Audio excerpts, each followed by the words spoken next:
Alors, bonjour tout le monde, que Dieu vous bénisse. Tout le monde, alléluia, nous sommes le dimanche 18 décembre 2022 et que Dieu vous bénisse et que Dieu vous bénisse. Amen, je fais une pause dans le livre des Actes des Apôtres et je pense qu'on a lu des choses importantes déjà pour qu'on puisse comprendre la marche à suivre pour bien fonctionner. Pour devenir un bon chrétien, qu'est-ce qu'il faut faire? Donc, le livre des Actes nous apprend beaucoup de choses. Nous apprend à connaître la marche à suivre. Le baptême d'eau, le baptême du Saint-Esprit. Bon. Aujourd'hui, je vais changer un peu de sujet puisque nous sommes dans le festive, c'est-à-dire la fête de Noël. Et moi, je fais pas le Noël. Et je vais m'expliquer pourquoi je ne fête pas de Noël ou de Christmas. Amen. Et je pense pour moi, Noël, c'est une fête païen. Et l'origine de la fête, c'est qu'il est plutôt païen. Et 100% païen. Et pourquoi les chrétiens font des fêtes païennes? OK? Selon la Bible, Dieu nous interdit de pratiquer ces choses-là. OK? Dieu interdit, il n'aime pas nos traditions, nos coutumes. Hein? C'est des choses que contre la volonté de Dieu. Et aujourd'hui, on va regarder un peu dans les évangiles la naissance de Jésus et pourquoi fêtons Noël le 25 décembre? Et moi, je le fais pas. OK? Le 25 décembre, c'est une fête pour les païens. C'est une naissance du soleil, le sol invictus, hein, le soleil invaincu. C'est la naissance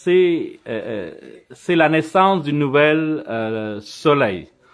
Donc, à partir du 25 décembre, c'est-à-dire le 26, la lumière, il commence à éclaircir. Donc, le jour, il commence à rallonger. Dans l'origine de Noël, il y a un homme qui s'appelle Constantine, ou en arabe, je pense c'est Istanbul. Celui-là, c'est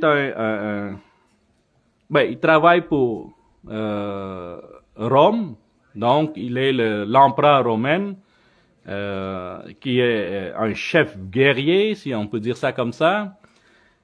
Il a gagné toutes les batailles, c'est lui qui s'occupe de régner sur l'Empire romain. Bon, il n'est pas César, bien sûr, mais c'est un des chefs, un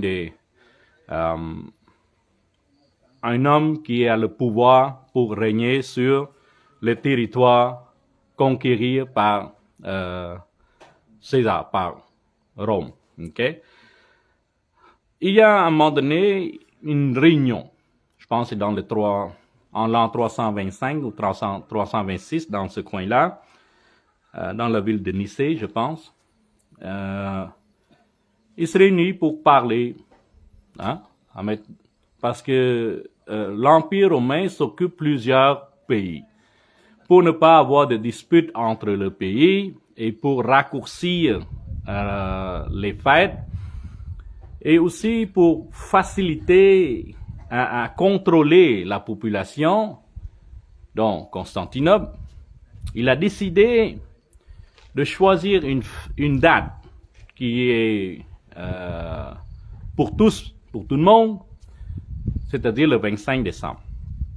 Donc c'est une fête pour le soleil et bon, tout va se passer dans le 25 décembre. Les Italiens fêtent le Saturnalia, les Grecs fêtent le Mistra, les autres pays fêtent le soleil le 25 décembre.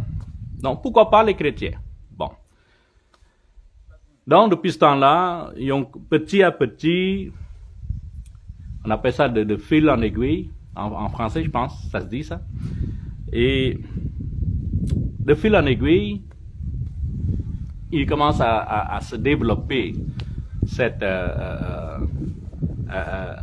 fête-là. Puis là, il y a un transfert des Européens la terre américaine. OK? En 1800 quelque chose. OK? Et la fête de Noël n'est pas reconnue encore dans ce temps-là. Dans le 9e siècle, ils commencent à reconnaître la fête de Noël et depuis ce temps-là, la compagnie de Coca-Cola, tout ça, fait en sorte de populariser cette fête qui est devenue une fête festive, tant que pour les païens, tant que pour les chrétiens. Et pour nous, les gens qui sont remplis du Saint-Esprit, qui a reçu une révélation, parce qu'il y a d'autres personnes qui n'ont pas encore reçu, bien sûr, et ils continuent à fêter la fête de Noël. Et bon, on ne peut pas le contradire parce qu'ils sont remplis du Saint-Esprit aussi, mais ils n'ont pas reçu cette révélation-là de ne pas fêter. Et pour moi, quand j'ai reçu cette révélation, je ne le fais pas. Et pour les autres, ils n'ont pas encore reçu, donc ils continuent à le fêter, et bon. Alors, il faut balancer ça, il faut le mettre dans la parole de Dieu, dont la parole de Dieu va juger si on doit faire ou ne pas faire.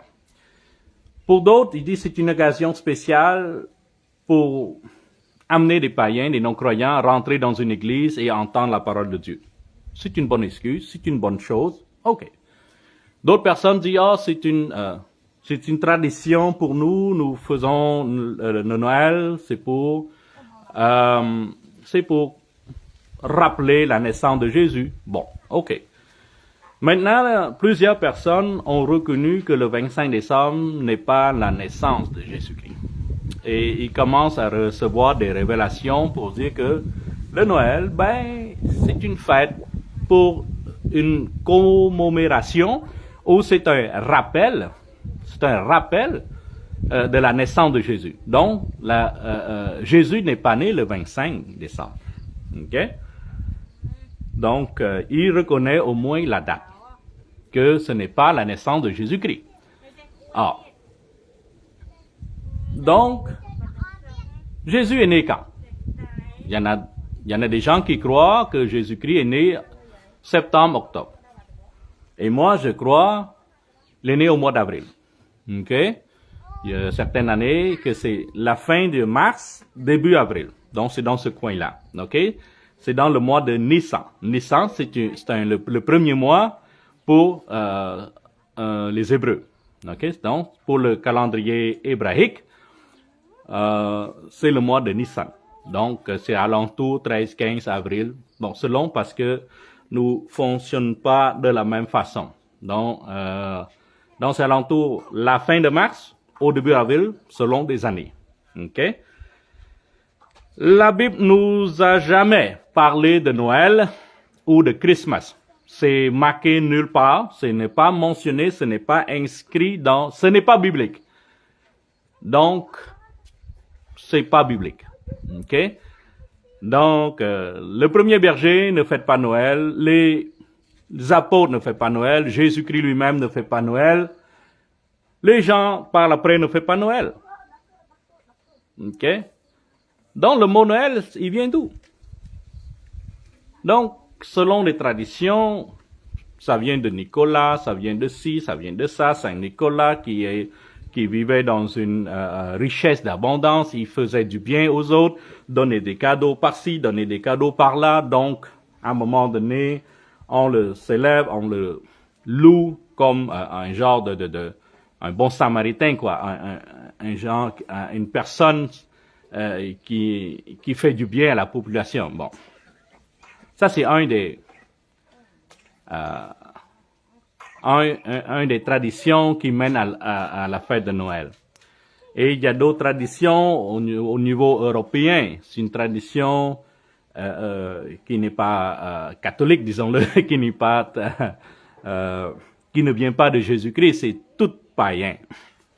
Donc, toute tradition païenne se réunissant dans un même endroit créé cette fête. Hein? Je dis ça rapidement là parce que c'est long de décortiquer à chaque tradition, puis à un moment donné se rencontrer en Europe, puis c'est devenu populaire. Donc je dis ça rapidement.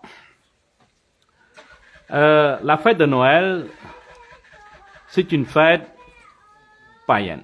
Okay? Ce n'est pas biblique, ce n'est pas marqué nulle part. Ce n'est pas dedans. Okay? Donc, quand c'est pas dedans, quand ce n'est pas écrit, fais-le pas. Okay? Donc, pour les autres personnes, ils font. Ils continuent à le faire. Parce qu'ils n'ont pas encore reçu une révélation, okay, l'interdisant de pratiquer. Donc, nous allons lire ensemble dans la parole de Dieu. On va lire dans le Luc, je pense Luc 2 ou Matthieu 2. On va lire dans Luc. Si vous avez votre Bible, votre épée, amen. On va lire ensemble dans Luc chapitre 2. On va voir si c'est vraiment marqué Noël ou pas Noël. Ok, donc je vais regarder dans Luc. Ok. Matthieu, Marc, Luc. Ok. Et après, on va lire Matthieu. Donc, on va lire les évangiles selon Luc. Ok.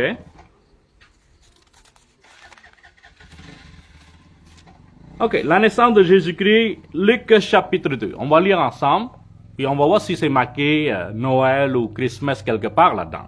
Ok. En ce temps-là, parut un édit de César Auguste ordonnant un de recensement de toute la terre. Ce premier recensement eut lieu pendant que Quirinius était gouverneur de Syrie. Tout allait se faire inscrire chacun dans sa ville. Joseph aussi monta de la Galilée, de la ville de Nazareth, pour se rendre en Judée, dans la ville de David, appelée Bethléem. Okay? En passant, Bethléem, ça veut dire Beth, ça veut dire maison ou temple. Léhem, ça veut dire pain. Donc, la maison du pain. Okay? Parce qu'il était de la maison de la famille de David, afin de se faire inscrire avec Marie, sa fiancée qui était enceinte. Pendant qu'il était là, le temps où Marie devait accoucher arriva. Ok. Et elle enfanta son fils premier-né, elle émaillota et le coucha dans une crèche, parce qu'il n'y avait pas de place pour eux dans l'hôtellerie. Ok. Crèche. Ok. Soulignez le mot crèche. Ok.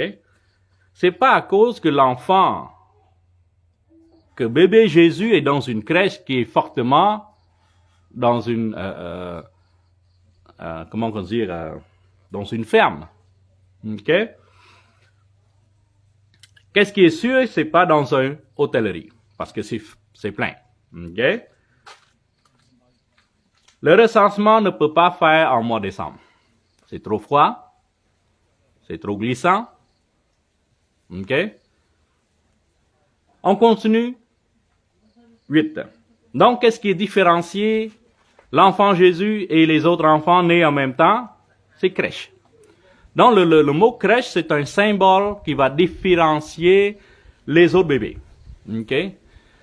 Il est sûr que chaque mère qui donne la naissance au bébé, il va pas mettre un enfant dans une crèche, c'est sûr. Ok, il va mettre dans une balançoire, par exemple, dans comment on appelle ça là, un hamac. Au Cambodge ici, on utilise un hamac, mais pas dans une crèche. Donc le mot crèche, c'est seulement pour différencier l'enfant Jésus et celui qui est l'enfant normal. C'est seulement ça. Et le mot crèche ne veut pas dire dans une bergerie ou dans une ferme. Donc Joseph, lui, n'oublie pas, c'est un charpentier, c'est une personne qui connaît le bois, qui travaille le bois. Donc il peut fabriquer cette crèche-là avant même la naissance de Jésus. Il a peut-être eu une révélation il a peut-être eu une révélation, ok? Il a peut-être eu une révélation que cette révélation-là, il faut mettre l'enfant Jésus dans la crèche. Ok? C'est pour ça que le mot crèche ici, c'est pour se différencier. C'est pour différencier. Alléluia. Ông tiến po bà chụp live bằng tích của nó. Bà cầm pong live video một plate. Chẳng bà tẹt tôn tụi mình. Ông tiến po. Amen. Le mot crèche, ok? Ça ne veut pas dire dans une ferme. Qu'est-ce qui est sûr, ce n'est pas dans une hôtellerie ou un motel. Parce que le recensement, probablement des gens sont allés là plein, donc la naissance est venue, bon, il faut chercher quelque chose. Dans le crèche, c'est celui qui différencie enfant Jésus et celui des autres enfants. Okay. Donc, soulignez le mot crèche. J'enseigne différent, je suis différent, je donne différemment, je reçois différent, ok, mais c'est toujours à la volonté de Dieu. Ok. Il y avait dans cette même contrée des bergers qui passaient dans le champ de veille dans la nuit pour garder leur troupeau. Ça, c'est une phrase, c'est un verset clé pour comprendre la naissance de Jésus. Donc, il faut souligner, berger, ok? Il y avait dans cette même contrée, c'est-à-dire à l'entour de cette ville, dans le même endroit, des bergers qui passaient dans le champ les veilles de la nuit pour garder leur troupeau. La question qu'on peut se poser, c'est que pourquoi les bergers sortent de la nuit? Pourquoi ils bergent de la nuit? Pourquoi ils sortent le troupeau de la nuit? Pourquoi les moutons sortent de la nuit? En général, pour faire paître les animaux, c'est dans le jour.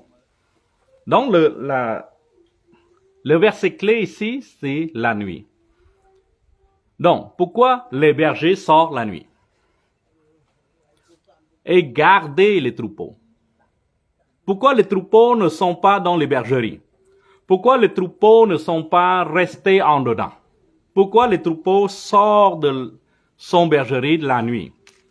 Et pourquoi faire paître les animaux la nuit?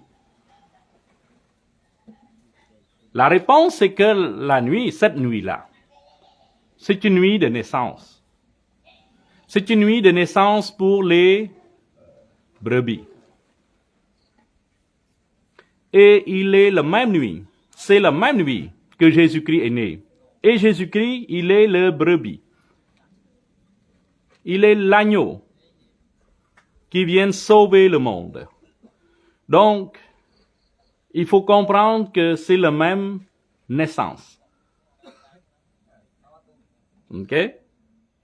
Donc, l'agneau est né, Jésus est né en même temps. C'est pour ça que le berger sort le troupeau la nuit. Parce que l'agneau sort. L'agneau, le brebis donne la naissance aux agneaux. Donc, Jésus est né en même temps. Donc, la réponse, c'est que cette nuit, c'est le temps de la naissance des agneaux. Et la naissance des agneaux, c'est en avril, au mois de printemps. Et c'est seulement une fois par année. Donc, c'est pour ça que je dis que la naissance de Jésus-Christ est aussi en même temps que la naissance de l'agneau. C'est fin de mars au début avril. En général, c'est dans le mois d'avril, mois de Nissan. Ok? Et c'est un verset clé qui nous fait comprendre que le berger sort la nuit pour garder le troupeau. Il fait un feu pour se réchauffer d'abord, réchauffer l'agneau, et aussi pour faire éloigner les animaux qui viennent dévorer les brebis ou l'agneau. Pendant la naissance, il y a le sang, il y a l'odeur qui attire les prédateurs. Donc, en mettant le feu fait éloigner les loups, les renards, par exemple, les ours, par exemple. Donc, le feu se réchauffe et éloigne les prédateurs. Donc, c'est un verset clé pour comprendre la naissance de Jésus-Christ. Donc, Jésus est né en même temps que l'agneau est né. Et Jésus-Christ est le symbole. C'est l'agneau qui vient libérer le monde du péché. Donc, il est normal et logiquement, c'est la même histoire. L'agneau est né, l'enfant Jésus est né. En avril, bien sûr, c'est pas en décembre. OK? Donc, allez faire vos recherches et vous allez comprendre que Jésus est né dans le fête de Pâques, Passover, et aussi, il est mort dans la fête de Pâques. OK?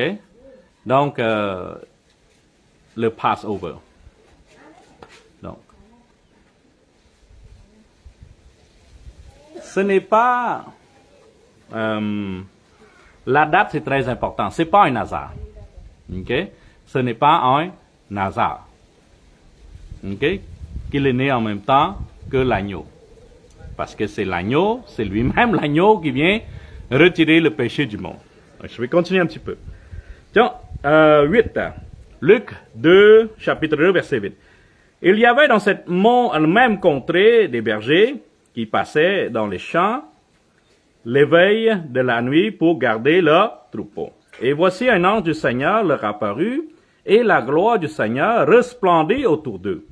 Ils furent saisis d'une grande frayeur. Mais l'ange leur dit, « Ne craignez point, car je vous annonce une bonne nouvelle qui sera pour tout le peuple le sujet d'une grande joie. » OK? C'est qu'aujourd'hui, dans la ville de David, il vous est né un sauveur qui est le Christ, le Seigneur. Donc, en même temps que l'agneau est né, ben, l'enfant Jésus est né dans la ville de David, à Bethléem, bien sûr. OK? Et voici à quel signe que vous reconnaîtrez.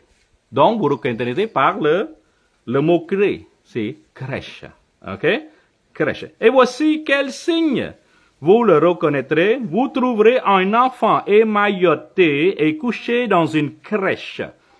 Donc, le mot crèche n'est pas nécessairement dans une ferme ou dans une bergerie. OK? C'est marqué nulle part. OK? Donc, le mot crèche, ça veut dire que c'est pour différencier l'enfant Jésus et d'autres enfants qui naissent en même temps. OK? C'est seulement pour ça. Vous trouvez un enfant émailloté et couché dans une crèche. Et soudain, il se joignit à l'ange une multitude d'armées célestes, louant Dieu et disant, « Gloire à Dieu dans les cieux très hauts. » Amen. Et paix sur la terre parmi l'homme qu'il agrée.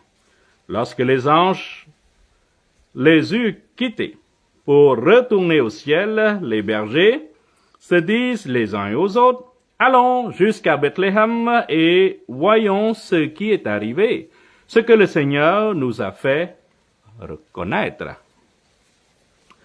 Il y allait en hâte, et il trouvait Marie et Joseph et le petit enfant couché dans la crèche. Donc la crèche, c'est seulement un symbole pour différencier l'enfant Jésus et les autres enfants nés en même temps. En général, quand l'enfant est né, il va peut-être mettre des serviettes alentour et peut-être prendre dans les bras. Mais pour l'enfant Jésus, pour différencier les autres enfants qui est né dans ce temps-là, ben, le mot crèche, c'est pour dire que c'est celui-là. C'est sûr, c'est celui-là qui est l'enfant sauveur, l'enfant Jésus-Christ. C'est le Messie sous forme, chair et en os. Que c'est la parole de Dieu transformée en chair. C'est celui-là, c'est Emmanuel, c'est Jésus-Christ. Ok? Donc, en général, les enfants, après leur naissance, jamais, ils vont mettre dans des crèches. C'est seulement enfant Jésus. Ok? Alors, on continue. 17. Après avoir vu et raconté ce que leur avait été dit au sujet de ce petit enfant, tous ceux qui entendirent furent tout étonnement de ce que leur disent les bergers. Marie regardait toutes ces choses et le repassait dans son cœur. Donc, regarde ça pour elle-même. OK? Et les bergers s'en retournaient, glorifiant et louant Dieu pour tout ce qu'ils avaient entendu et vu, et qu'il était conforme à ce qui leur avait été annoncé. Amen. Donc, on voit ici Luc chapitre 2. On voit la naissance de Jésus-Christ en même temps que le recensement. OK? Donc, si vous voulez savoir la date précise, il faut savoir que César Auguste, c'est celui-là qui ordonnait le recensement. Et regardez aussi dans le livre historique, une personne qui se nomme Quirinius était le gouverneur en Syrie. Donc, et vous allez retourner dans l'histoire humaine pour comprendre la date et la naissance de Jésus. OK? Donc, cherchez le recensement, la date du recensement, et cherchez aussi une personne, un gouverneur de la Syrie s'appelle Quirinius. OK? Jésus n'est pas né en décembre. Le recensement n'est pas fait au mois de décembre. C'est trop froid. C'est trop glissant. OK? C'est mouillé. Jésus est né en même temps que la naissance de l'agneau. Et l'agneau est né une fois seulement par année. Et c'est en avril, au mois de printemps. Toute personne qui demeure dans le pays froid reconnaît qu'au mois de printemps, c'est le mois de naissance. Les ours nés, les gros animaux comme les moutons, les animaux, les ours blanches par exemple, donnent la naissance au mois de printemps. Donc le mois de printemps, c'est un mois de naissance. OK? Et en hébreu, Nissan. Nissan. C'est le commencement d'une nouvelle vie en hébreu. Donc, tout commence Nissan en hébreu. Donc, pour connaître la naissance de Jésus, il faut regarder au verset 8. Donc, il y avait là, à côté des bergers qui surveillaient les troupeaux dans la nuit. Dans la nuit, les troupeaux donnent la naissance aux bébés, aux agneaux. OK? Donc, Jésus est né en même temps que la naissance de l'agneau. OK? Et c'est vraiment une image qui est claire pour dire que voilà, c'est l'agneau qui est venu libérer le péché dans le monde. Si on regarde Matthieu maintenant, dans les évangiles de Matthieu, chapitre 2, raconte à peu près la même chose. OK? Raconte à peu près la même chose. Donc, on va lire ensemble. Dans les évangiles, il faut lire tous les évangiles et les comparer. OK? Donc, Matthieu, chapitre 2, OK, verset 1. Jésus étant né à Bethléem en Judée en temps de roi Hérode, voici les mages d'Orient, OK, arrivaient à Jérusalem. OK? Et dit, où est le roi des Juifs qui vient de naître? Car nous l'avons vu, son étoile en Orient, et nous sommes venus pour l'adorer. Donc, quand Jésus est né, il y avait là une étoile, et cette étoile s'appelle l'étoile Bethléem, maintenant. OK? Donc, cette étoile-là, c'est seulement les rois mages connaissent. Donc, le mot mage ici, il y a le mot magie en dedans. Donc, ce ne sont pas les rois mages qui, je veux dire,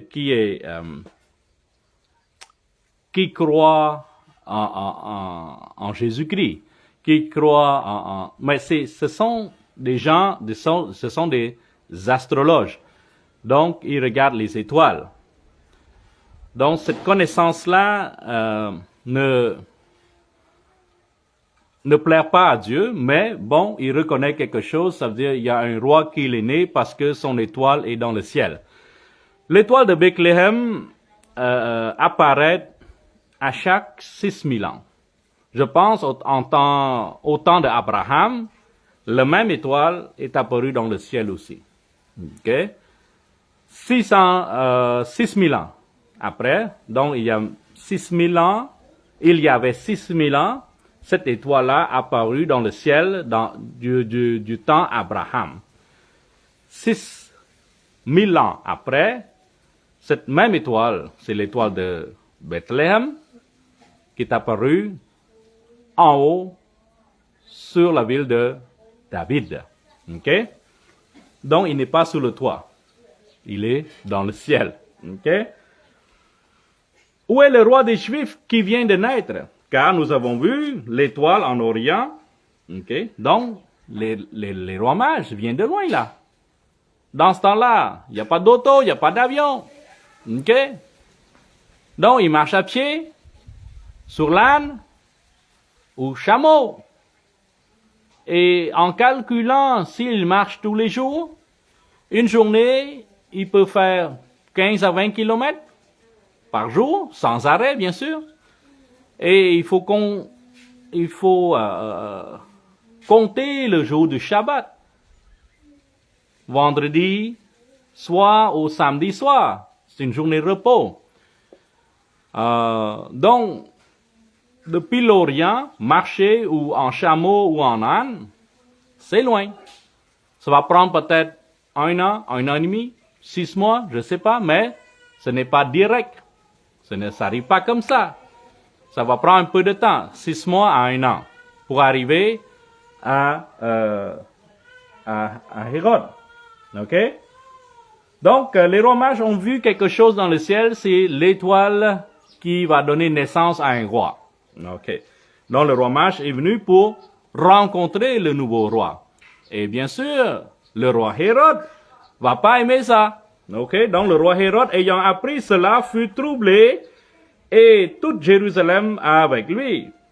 Il rassembla tous les principaux sacrificateurs et les scribes du peuple et il s'informa auprès d'eux où devait naître le Christ. Bien sûr, c'est déjà écrit dans le Torah. Donc, il appelle les gens sages pour comprendre. Bon, qu'est-ce qui se passe là? Là, il y a l'étoile, là, il y a l'image qui vient. Il y a un roi qui est né là. Alors, explique-moi quelque chose. Je veux comprendre c'est quoi l'affaire. OK. Il lui dit, à Bethléem en Judée, car voici ce qui est écrit par les prophètes. Donc, les scribes à ouvrir le Torah et a lu un verset qui est écrit.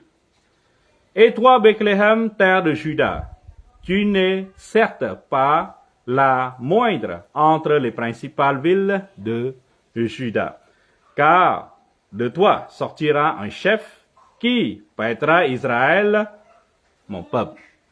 Donc, c'est sûr, c'est en Juda, la ville de David, qui va naître ce roi et son étoile qui en haut dans le ciel. Car de toi sortira un chef qui paîtra Israël, mon peuple. Alors Hérode fit appeler en secret les mages et s'enquête soigneusement auprès d'eux depuis combien de temps l'étoile brillait. Donc le roi Hérode va dire, hey, c'est quoi l'étoile et depuis quand il est né et depuis quand il est dans le ciel? Bon, ça fait un bout, ça fait un bon moment, ok? Ça fait au moins 6 mois, 1 an, 1 an et demi, 2 ans, ok? Donc, quand Jésus est né, l'étoile est apparue dans le ciel et l'étoile a resté là. OK? Donc, il n'y a pas encore disparu de la vue. OK? Le 7. Alors Hérode fit appeler en secret les mages et s'en quitte soigneusement auprès d'eux depuis combien de temps l'étoile brillait. Puis il les envoya à Bethléem en disant, allez et prenez des informations exactes sur le petit enfant. Et quand vous aurez trouvé, faites-le moi savoir, afin que j'aille aussi moi-même l'adorer. Et bien sûr, on sait que c'est truqué ces choses-là. OK, il va l'adorer, il va le tuer. Bon. 9. Après avoir entendu le roi, il partit, et voici l'étoile qu'il avait vue en Orient marchait devant eux jusqu'à ce qu'étant arrivé au-dessus du lieu où était le petit enfant et s'arrêta. OK? Donc, l'étoile est en haut de la maison de Jésus. OK? Donc, l'étoile n'est pas en haut de la crèche, du bergerie. OK?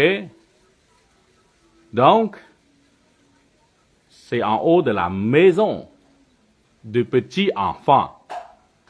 OK? Quand il aperçut l'étoile, il fut saisi d'une très grande joie. Il entrait dans la maison. OK? Donc, ce n'est pas dans une ferme, dans une bergerie. C'est une maison. Donc, le berger va prendre un peu de temps pour marcher avant d'arriver à la maison de Jésus. OK? Donc, ce n'est plus une ferme, ce n'est pas un berger. Et Jésus, c'est sûr, il n'est pas né dans un hôtel, il n'est pas né dans une motel. Ça, c'est sûr. Mais il peut être né dans une maison. Il peut être né dans une bergerie. Qu'est-ce qui est sûr que c'est le mot crèche? Le mot crèche, c'est pour différencier des autres bébés. Donc, le mot crèche ici, c'est pour l'identification que c'est Jésus-Christ. Et les gens ont vu le mot crèche, ils disent, ah, c'est une bergerie. Non, non, non, non, non. Donc, la naissance de Jésus peut être dans une maison, dans une bergerie, dans un champ, on ne sait pas. Parce que, qu'est-ce qui est sûr, ce n'est pas dans un hôtel ou dans un motel. Il peut être dans une maison, dans une grange, un grenier, bergerie, au champ. OK? Bon.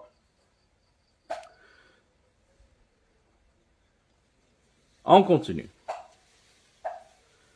Ils entraient dans la maison, virent le petit enfant avec Marie, sa mère, se prosternaient, l'adoraient. Ils ouvrirent ensuite leur trésor et lui offrirent un trésor de l'or, de l'encens et de la myrrhe. OK? Puis, devinement averti en songe de ne pas retourner avec Hérode, qui regagnait les pays par un autre chemin. D'après qu'il rencontre le petit Jésus, l'enfant Jésus, ce n'est plus un bébé, mais peut-être 1 an, 1 an et demi, 2 ans, déjà. Donc, les rois mages a rencontré Jésus dans une maison. Et c'est un petit enfant. C'est pas un bébé. OK? Et le roi mage est reparti dans un autre chemin. Bien sûr, Dieu a envoyé un ange pour expliquer dans un songe que il faut pas retourner à Hérode. Il faut retourner dans une autre place, dans un autre chemin. Donc, résumons que la naissance de Jésus est née en même temps que la naissance de l'agneau, au mois d'avril. Donc, Jésus n'est pas né en décembre. OK? Au mois d'avril, les bergers sortent les moutons pour que le brebis pour que le mouton donne la naissance à l'agneau. Et une fois par année seulement que ça arrive. Un mouton donne la naissance une fois par année, comme un humain. Et il est logique et parfaitement logique de dire que Jésus est né en même temps. Parce que l'ange est venu expliquer au berger que cette nuit-là, même nuit que l'agneau est né, ben l'enfant Jésus est né.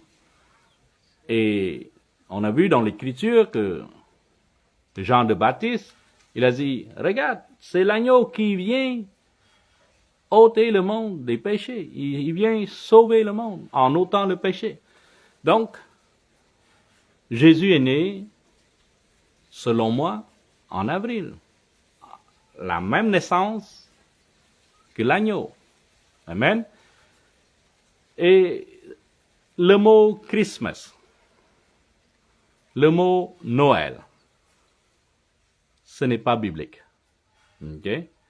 Je vais expliquer un petit peu. C'est sûr, c'est un peu que les gens vont allez faire vos recherches, ok? Et vous allez trouver, ok? Avant de chercher, priez au Seigneur de ouvrir vos yeux spirituels pour comprendre ça. Le mot Christmas, il vient en deux mots. Christ, the anointing one, celui qui est oindre, ok? Christ, Mass.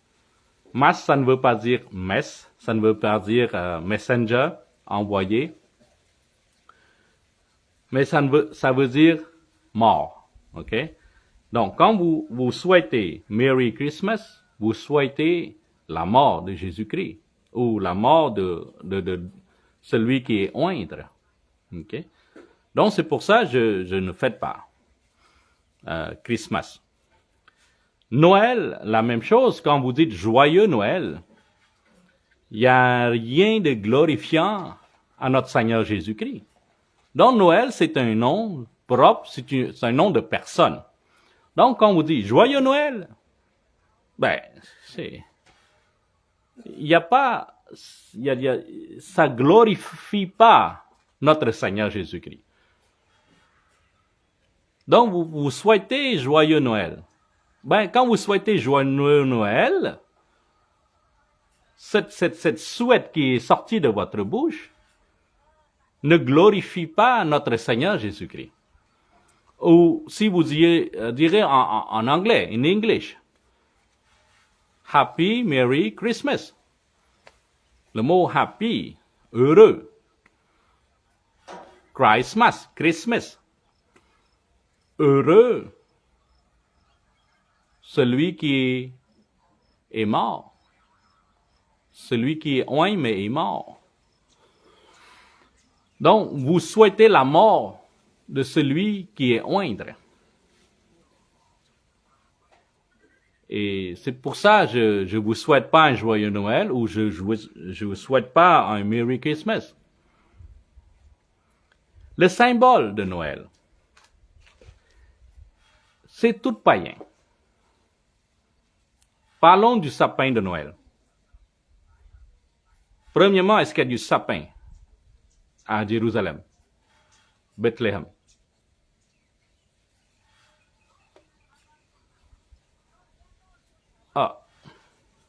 L'étoile qui est sur le sapin, c'est païen. Le cadeau, est-ce que les bergers ont apporté le cadeau à l'enfant Jésus? Est-ce que ça vient de là, la tradition? Non.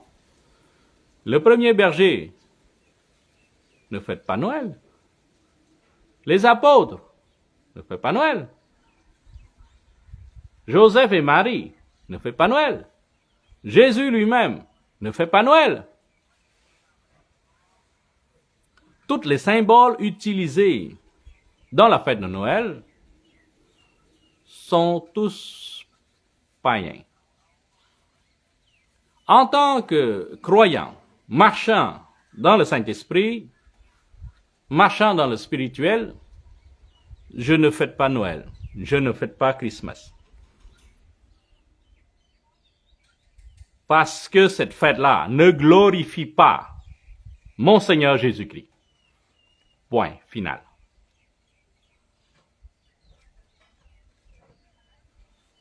toute tradition païenne mélangée ensemble donne cette fête-là qui est Noël, qui est Christmas. Je parle du Père Noël. C'est pas biblique le Père Noël. C'est un monstre. Dans le monde spirituel, il est le dieu de Saturne. C'est pour ça qu'il fait le Saturnal. Le Saturnal, il offre le bébé comme sacrifice. Donc le Saturnal est fait au mois de septembre. Et le mois de septembre, le Saturnal dure à peu près 12 jours. Et dans le Saturnalia, la fête de Saturnal, la loi du pays est enlevée. Ça veut dire les gens, on doit faire tout ce qu'ils tentent de faire. Il est sûr que dans ce temps-là, il y a la prostitution, l'adultère, il y a des orgies dans la rue, dans les maisons, dans les bars. Bon. Je pense que vous avez vu vous voyez l'image que j'essaie de vous faire comprendre. Donc, la fécondation va faire en septembre. Et la naissance en avril. Il y a une fête pour... Je vais m'expliquer quelque chose. Il y a une fête de Saturnalia. Et cette Saturnalia-là, en Italie, la ville de Rome spécialement, de 10 jours à 12 jours, il y a des orgies, il y a l'adultère, c'est légal pour cette fête-là. Donc, c'est sûr que entre les femmes, il va y avoir des gens qui sont enceintes. Pour calmer ou louer le Santa Claus ou le Père Noël ou Dieu de Saturne, il donne le bébé en offrande. Donc, il va donner la naissance du bébé et le bébé va naître et dans le rituel, il va sacrifier le bébé au Dieu Saturne. Okay? Dans la Bible, c'est marqué Dieu Baal. Okay? Donc, le nom change, mais c'est le même esprit. Okay? Donc, les gens sacrifient des bébés. À cause de la fête de Saturnalia, ou la fête saturnale, qui est le mot Saturne, pour glorifier Dieu Saturne, donc les gens se prostituent, les gens s'accouplent, les gens aient des relations sexuelles, provoquent ainsi des enfants et des femmes sont enceintes. Et 9 mois par après, les gens, la naissance, il y a la naissance de bébé, bien sûr, le bébé grandit un petit peu, et ils vont donner leur bébé, sacrifier des bébés dans le fête de Saturnal. Okay? Donc, Saturne, c'est une planète, bien sûr, mais il y a un dieu qui s'appelle Baal ou Dieu qui s'occupe de la planète Saturne. Et petit à petit se transforme en Père Noël. Okay? Donc l'image qu'on peut avoir du Père Noël, c'est qu'on met l'enfant sur le genou du Père Noël. Okay? En commémorant que dire que on offre l'enfant au dieu Saturne. Okay? Donc, tout ça, ça tire un peu par les cheveux. Ça veut dire que c'est difficile un peu de comprendre. Mais demandez au Saint-Esprit de vous guider pour comprendre. Moi, je comprends le monde spirituel. Et je vous dis que le Père Noël n'est pas biblique. Et pourquoi vous faites? Et le Père Noël s'habille en rouge parce qu'il copie notre Seigneur. Le Père Noël a le bas blanche, il copie de notre Seigneur. Notre Seigneur a le bas blanche, notre Seigneur a un habit rouge. Et c'est un esprit. Donc, quand vous êtes chrétien et vous rentrez l'esprit, un mauvais esprit, Dieu Saturne dans votre congrégation, dans votre église, et vous dit que ça glorifie le Seigneur. Ho, ho, ho.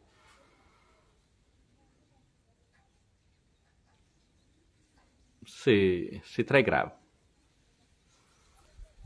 Quand vous n'avez pas le Saint-Esprit, quand vous ne marchez pas dans le Saint-Esprit et vous faites des choses insensées et vous dites que ça glorifie le Seigneur. Donc, je vous dis que le Santa Claus ou le Père Noël n'est pas biblique. Et pourquoi vous le faites? Ok, donc c'est un esprit, un mauvais esprit. C'est un démon. Ok, c'est un démon. C'est pour ça que moi je ne fête pas Noël, je ne fête pas le Christmas. Ok. Donc résumons que Jésus n'est pas né en décembre, il est né plutôt en avril.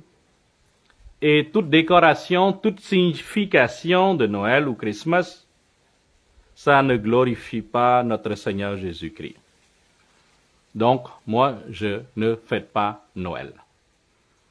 Et je ne vous souhaite pas un bon Noël, et je ne souhaite pas Merry Christmas non plus.